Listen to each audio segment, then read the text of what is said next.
ஆறும் நீரும். நல்ல வெயில் காலம். வழிப்போக்கர் இருவர் சாலை வழியாக சென்று கொண்டிருந்தார்கள். நடைக்களைப்பும் வெயில் கொதிப்பும் அவர்களுக்கு தண்ணீர் தவிப்பை உண்டு பண்ணின. சுற்றிலும் ஒரே பொட்டல்.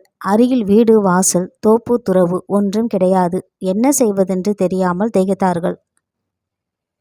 திடீரென்று அவர்களில் ஒருவர் மகிழ்ச்சியோடு பேசினார். அண்ணா, இப்போதுதான் நினைப்பு வருகிறது.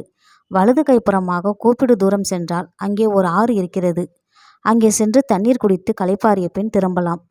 அவர் கூறிய செய்தி கூட வந்தவருக்கும் இன்பம் தந்தது. இருவரும் வலதுபுறமாக திரும்பினார்கள். சிறிது தூரம் நடந்த பின் ஆற்று மணல் பறந்து கிடப்பதை கண்டார்கள்.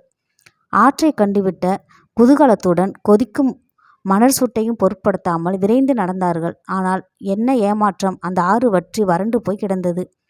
இக்கரையிலிருந்து அக்கறை வரை எங்கும் ஒரே மணல் வெளிதான். கண்ணுக்கு தோன்றிய தூரத்தில் காணல் தான் தெரிந்தது. இருவரும் மனமுடைந்து போனார்கள். சிறிது தூரத்தில் தண்ணீர் கிடைக்காவிட்டால் மயங்கி சோர்ந்து விழ வேண்டியதுதான்.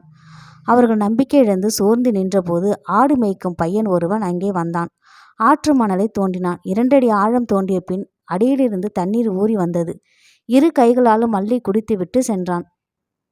அதை பார்த்த வழிப்போக்கர்கள் தாங்கள் நின்ற இடத்திலேயே மணலை தோன்றினார்கள். அங்கேயும் அடியில் நீர் ஊறியது. அவர்கள் தூய்மையான அந்த நீரை பருகி துன்பம் தீர்த்தார்கள். ஆற்று தாயை போற்றி புகழ்ந்து கொண்டே நடந்து சென்றார்கள். கருத்துரை: தான் வறண்டு போனாலும் ஆறு தன் ஊற்று நீரை வழங்கி நாடி வந்தவர்களை நலமடைய செய்யும். அதுபோல நல்ல குடியில் பிறந்த பெரியோர் தாங்கள் துன்பமடைந்த